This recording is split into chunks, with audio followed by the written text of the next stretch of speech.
You know, we've gotten and we're getting so many crazy capture cards these days. Ones that can do HDR, high refresh rate, 4K, 1080p 240, 1440p, ultra wide, all this kinds of stuff. We've got it over Thunderbolt, USB, a built-in encoder.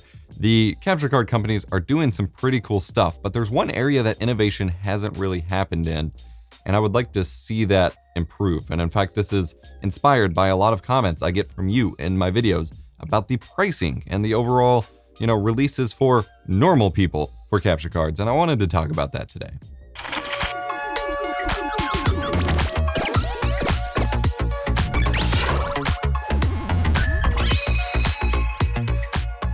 This video is brought to you by Nerd or Die. Do you want the best streaming, overlay, layout, alert packages that you can imagine, customizable to the fullest extent, and the freedom to choose which elements from each pack that you actually buy, or even to just buy the original source files so you can edit them yourself, make your own, learn to make better ones, and iterate on it for more? Head on over to EposVox.gg/nerdordie. Check it out today. If there's one common trend in all the new capture cards that come out, it's price. They get more and more expensive, and then a little less expensive, and then more expensive. And we've seen a lot of new generations of gaming-centric capture cards from both Elgato and AverMedia, and even some oddballs like Razer from time to time. But none of them have really made significant changes to the accessibility for those who don't have a ton of money. I'm talking people who see a $200 price tag on something that looks at this a-hole up in this video saying it's the most affordable option for what you want, and that's still too much money for them. They're like, what the hell? I have like $100 at most. Give me a capture card.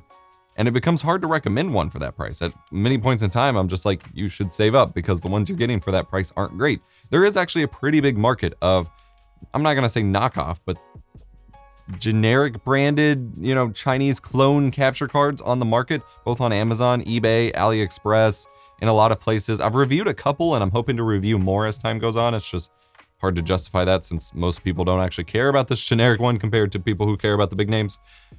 But, you could get those for $50, $70, $80, $100, affordable prices, but the experience, the software behind them is not always the best, and it's a little hard to recommend it for newbies as well, which are most likely the people who don't have a budget for a capture card.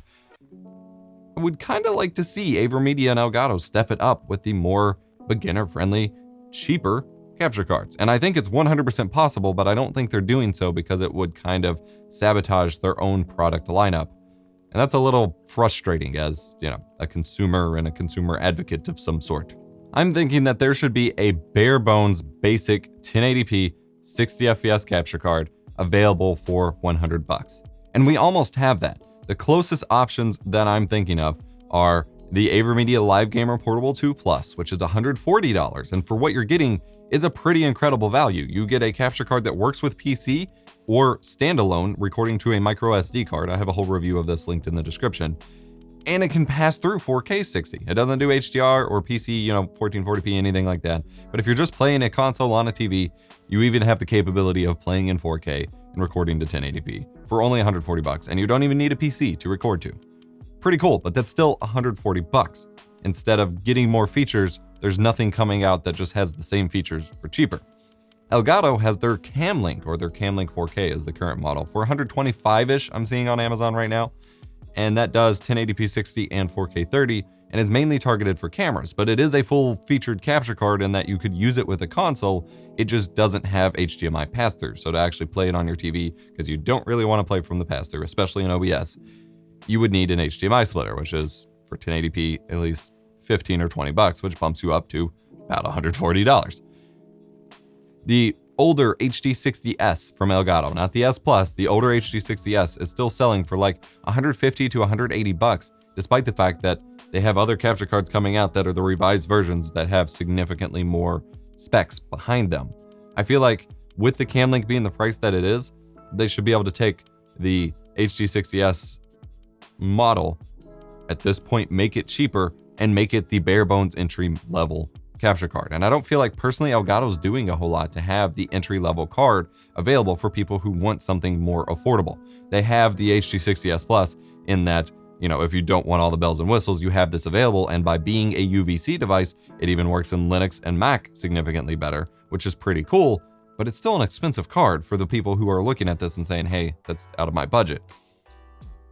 AverMedia tried tackling this problem, and IMO, they went about it in all the wrong way, because they made this USB 2.0 capture card in 2019, which was a bizarre decision to me, that was supposedly, you know, something that worked with lighter PC specs and things like that.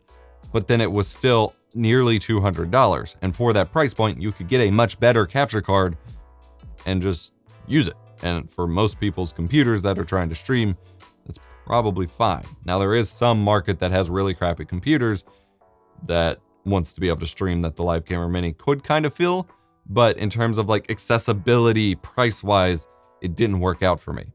And so I'm throwing the gauntlet down basically to the capture card companies. $100 base price capture card, USB 3, 1080p 60 pass-through, 1080p 60 capture. No weird onboard encoder nonsense, just a basic NV12 stream. Make it happen. I think it's reasonable, and I think that would satisfy a lot of the comments that I get. Now, I may see some of you, and I'm interested to hear your thoughts in the comment section down below. What would you actually want? You know, keeping realistic things in mind, because capture cards are expensive hardware. They require a lot of tech. There's a reason they cost what they do. What would you expect to see and expect to get for your money if you were paying $100 and like you had to save up that $100 for a capture card right now? Would you want a mic input? Would you want USB-C support? Would you want it to work on Windows, Mac, and Linux, or would you prefer it to have a more direct driver? Because that's kind of the trade-off, is Elgato actually gets to do, and AverMedia as well, they get to do some cool stuff with their drivers that allows them, whenever they're doing their proprietary drivers versus something like UVC, which works on anything plug and play, they get to do some cool stuff that they are limited by on UVC. For example, the original HD60S and the HD60 Pro are getting multi-app support, like the 4K 60 Pro Mark II has, in that you'll be able to open it up in Elgato software, in OBS, in Streamlabs OBS, in the Windows Camera app, all at once. They're adding that back to their older capture cards, but something like the HD60S Plus, because it's a UVC device, can never get that feature. So I'm curious to see what your guys' thoughts are. I want to get the discussion going. I want to see a $100 bare bones, doesn't really get updated, is just there to appease people with lower budgets, maybe goes on sale for like 75 bucks on holiday or something, capture card. And even if that's the existing HD60S or Live Gamer Extreme from AverMedia or Live Gamer Extreme 2 even, like, fill that void and help keep streamers from navigating through the weird generic capture card market that isn't a great experience for most people. If you're interested in more reviews of those weird capture cards, do let me know in the comments down below as always. I just wanted to get the conversation going. I want to hear back from you. I'm always interested in seeing what the next streaming product for streamers is.